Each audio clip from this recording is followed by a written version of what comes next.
Video on a Saturday. Doesn't happen often, but it does because you guys are awesome.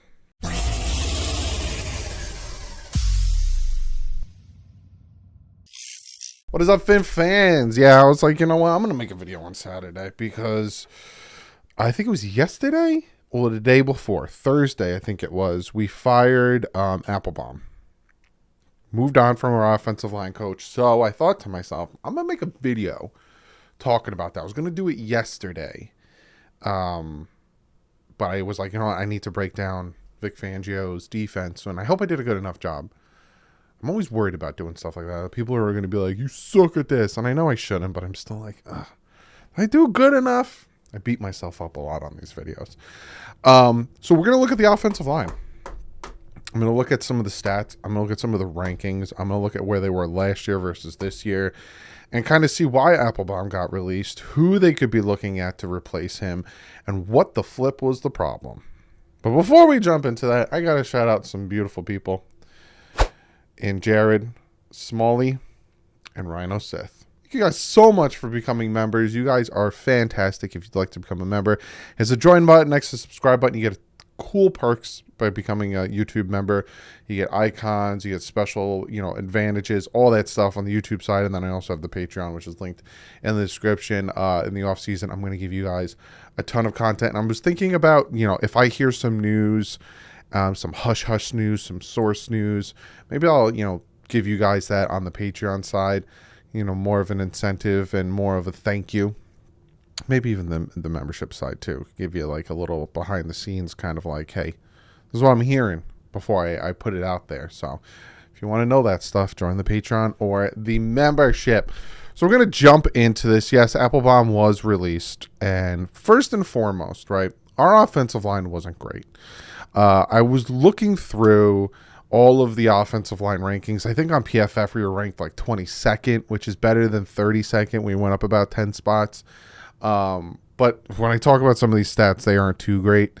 And then you look at I went to like a bunch of different sites and a bunch of different rankings. We were bottom half, bottom third of the NFL. It wasn't as bad as it was. Again, I'll get to some of the stats, but it was pretty bad, right? It was pretty bad. And, I will say this, right? Tua, his time to throw actually got worse than last year. But I will say this, his 2 concussions this year, and I'm going to preference this, were not on the offensive line. And a lot of the problems with the run game and with the, some of the problems with, a lot of people were asking me, why is our, separation on corners to wide receivers so small? We should be more. And I think that has to do with how quick the ball has to get out and, the lack of separation that is allowed because of how quick we have to get the ball out. But I will say this. Tua's concussions are not necessarily the offensive line's fault. And I'm going to show you what I'm talking about, right? Just real quick, we'll look at, first we'll look at the Packers one. This is the play with the Packers. See, he has time here. He can hit this guy here. He has time in the pocket. He kind of, hesitates, still has time, has his guy here. He's looking at him, waits, and then he takes off running, gets it off to Durham Smythe. Boom, takes a hit. And every time I see that, because I've gotten a concussion like that. I've gotten a severe concussion like that, where now if I get migraines, I go partially blind from banging the back of my head. Those types of tackles still make me wince a little bit. But that wasn't the offensive line's fault. He had a ton of time there. And then this is the big one. This is the one that started it all against the Cincinnati Bengals. Play action here. Like, just all the time in the world. Throw it. He wants to throw it. He wants to throw it here. Throw it. Just throw it. And he just holds it too long. But the point of me showing you that is that his 2 concussions weren't because of the offensive line. His 2 concussions were because he held the ball too long and couldn't come to a decision to let the ball go. That doesn't take away from the offensive line playing like It wasn't good. The offensive line wasn't good, and that is, to me, why Applebaum was released. Now, I was a big fan of signing Applebaum. I'm bringing him in. I think what he did with Boston College and, had them as the number one offensive line in the country and what they were before he got there and all that stuff. I was a very big fan of that. But I'm going to raffle off some stats because, you look at Tua's sacks, and he was only sacked, I think, 20 times, give or take. As a team, they were sacked 35 times, which is only 21st. But he was only sacked like 20 times, 21 times, and a lot of people were like, "See, he wasn't sacked that much. That doesn't mean that means the offensive line wasn't that bad." Not necessarily. That's not necessarily how that works. You could get a ton of pressure. You can get a lot less time. But if you're able to, move in the pocket, if you're able to get the ball out quick, if you're decisive with your throws and all that stuff, it will negate the sacks you take, but you'll still get knocked down. You'll still get hit. And I will talk about that. So this year, when it came to pass block win rate, the Miami Dolphins were 24th ranked with 55%. When it came to run block win rate, they were 21st in the NFL, 71%. Time to throw for Tua Tagovailoa. This year, he had 2.25 seconds to throw the ball. Now, that doesn't mean time to throw, doesn't mean how quick he gets the ball out. So if it's a quick screen, if it's a slant or anything, it's not calculating how quick he gets the ball out. What it's calculating is the snap to the pressure. So it's how much time does Tua have to throw the ball, not how quickly he gets the ball out. So 2.52 seconds, which is 37th ranked in the NFL. Last year, with the worst offensive line, he had 0.01 second more, 2.53 seconds, which is 36th ranked. That's not good. You can't cook and you can't. And he was still pushing the ball down the field. His yards per attempt were ridiculous when he didn't have that much time to throw. And that's because of Tyreek Hill and Jalen Waddle. That's where, you give them that credit because they got the speed to run their routes quickly enough that he can get the ball out. Like I said, the Miami Dolphins as a whole were sacked 35 times this year, 21st, whereas last year it was 40 sacks, 13th. 5 more sacks last year. PFF grades this year, pass blocking PFF grade was 29th with a 59.3. Run blocking was much better. They were 7th with a 69.9, but we didn't run the ball. That's on Mike McDaniel a little bit there. Last year, pass blocking 32nd with a 51.8. So we got, 8.5 better in the pass blocking. Run blocking, we were 30th with 53.7. We obviously did worse there. When it came to pressure percentage, now I am not counting the pressures. What I'm counting is the percentage. So it's the percentage of dropbacks, how much, at what point in the dropbacks. You take the dropbacks, so you take the amount of pressure, and then you get the percentage. Sixth most in the NFL with 25.4% of pressure. Last year, they were 17th most with 23.1% pressure. So they've given up more pressure this year than they did last year with the worst offensive line. Hurries, they were first in the NFL this year with 61 hurries. Last year, 71 hurries. Again, pretty bad offensive line. Hits, 7th most with 63 hits. Last year, they were sitting at 48 hits. So they've given up more hits, way more hits this year. So if you look, the offensive line got better in some aspects, but it also didn't get better in other aspects. And that's a problem. Now, what is that problem? Why is that problem? For one, the injuries. So Tron Armstead was injured in week 1 against the Patriots with a toe injury, and that was nagging and lagging on him for most of the season. And then he had a pectoral injury, and then a back injury, and then another. So at one point we were down 5 to 6 tackles to the point where Robert Hunt was playing right tackle. Liam Eichenberg got hurt, but again, Liam Eichenberg wasn't too great. Then Jones comes in, Brandon Shell comes in. At one point, the offensive line was pretty decent, especially, that stint against the Lions, the Bears, the Browns, and the Texans. We were pretty good. We were putting up numbers. 31 points against the Lions, 35 points against the Bears, 39 points against the Browns, 30 points in the first half alone against the Texans. And then we sat our starters, obviously, because Teron Armstead went down, and then obviously we lost 5 straight. So, it's really, a lot of the injuries had to do with it, but also kind of sticking with and trying to make things work that just aren't.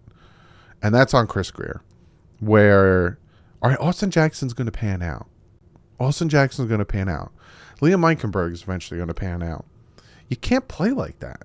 You can't do it. And now is the year that they need to not do that again. Because again, if you go back and watch the cap space video, I talk about how the Dolphins can get around $50 million in cap space, give or take. And you can use that money to get yourself a guard or a tackle. I don't necessarily think you need both. I think Jones was very capable at playing left guard. But definitely you want to get yourself a right tackle, especially if Tua is the starter next year. You want that blind side taken care of. But Brandon Shell actually did pretty decent at that right tackle spot. And again, I want more than decent. I want a better offensive line. I want Teron Armstead to be 100% healthy. Connor Williams did really good at the run blocking. He wasn't too great. I'll pull up his PFF. Yeah, Connor Williams, when it came to PFF, he was the number 3 ranked center at run blocking with an 85.6. But when it came to pass blocking, he was the 19th ranked. So there's a huge discrepancy with his run and pass blocking abilities. And then Robert Hunt, when it came to his run blocking, 74.6, which was 23rd ranked, and his pass blocking, 74.5, was 11th ranked. So again, it's a very yin and yang with those two, and they were standing right next to each other. But those were the best offensive linemen we had. And again, Teron Armstead was still really good, but he just couldn't stay healthy. And at some point, he was so banged up. Brandon Shell actually did really well at run blocking, but again, his pass blocking was a 51.7, which that's worse than 50th ranked. Teron Armstead, pass blocking 81.4, run blocking 68.9. So his pass blocking was 15th ranked. His run blocking was 37th ranked. So see what I'm saying? There's a huge discrepancy with these guys with their pass blocking versus their run blocking. So I think that had a big thing to do with it. I think injuries had a big thing to do with the offensive line. Could it be coaching too? Applebaum coming in, but we also had our offensive coordinator who also did really well as the offensive line coach for the Chargers, took their offensive line from the 22nd ranked to the 12th ranked. He could have helped, but obviously we move on from Applebaum. We brought in Dan Rauscher. I think that's how you say his name. He's he was with the Saints this past year. He was their run game coordinator for 2021 to 2022, and he was their offensive line coach for 2016 to 2020. If we do hire him, I'll break it down and see how good of an offensive line coach is. But there's a name out there that possibly could be an addition, and that is Mike Munchak. I would love, if the Dolphins are in this position right now where they're like, we need to win, and we would need to win now, and we're going to add the best coaches possible in the NFL. They want to get on Vic Fangio. Well, who's Vic Fangio going to add to his staff? Go out and get Mike Munchak. Go out and get him. Go out and add him, and then get yourself a right tackle, guard. Build the depth. I'd still bring. Give you a little spoiler for my re-sign video. I'm bringing back Brandon Shell. You need to possibly draft some guys with those 2/3 you got. Build the depth, but also have very good starters, reliable starters, so you can run the ball. This draft is super deep with running backs. So not only, again, I'm spoiling videos, but not only would I bring back running backs, I'm not going to tell you who, draft, maybe sign. So you gotta fix this offensive line because it's still bad. And that's on Chris Grier. That's 100% on Chris Grier. You had how many draft picks, how much money, and you've been doing this for, I'll give them 3 years because I'm going to say 2019 was the teardown year. You had 2020, 2021, 2022 to build a competent, good offensive line, and you couldn't do it. You actually had the worst last year. He's not good at getting offensive linemen, and we need offensive linemen. So that's what I got for you today. I thought, let me sit down, make an offensive line video, talk about where it was last year and how it needs to be better so we can get a run game going so our offense can be dominant. Because the stats I gave to you are not, I didn't make them up. They're not my opinion. They're facts. They're cold, hard facts, and it is what affected the offense in some scenarios. It's bad. It's bottom tier ranked. So we'll see who they bring back. Bring in as a coach. I'd love Mike Munchak. We'll see if they actually pull that off. But they did bring it. They requested Dan, again, Rauscher, I think his name is, from the Saints to interview him. So they started the process of interviewing offensive line coach. I'll let you know when we hire somebody. I'll let you know when we hire all the other assistants that we need to bring in. I have a ton of videos planned. One video I'm going to do is I'm going to try to predict all the quarterbacks for the teams this year, starting quarterbacks. I have my ranking video. I have my who we should re-sign, my free agent targets. So many videos planned for you guys. So that's why I was like, screw it. I'm going to do a video on Saturday because I love you guys. But we are getting close. We just broke 39,500. We are less than 500 subs from 40,000. And I've already come to the conclusion I know what I'm going to get the winner. So it's going to be good. So if you haven't yet, hit that subscribe button, share the channel. Let's break 40K. But like usual, stay classy. Evans up.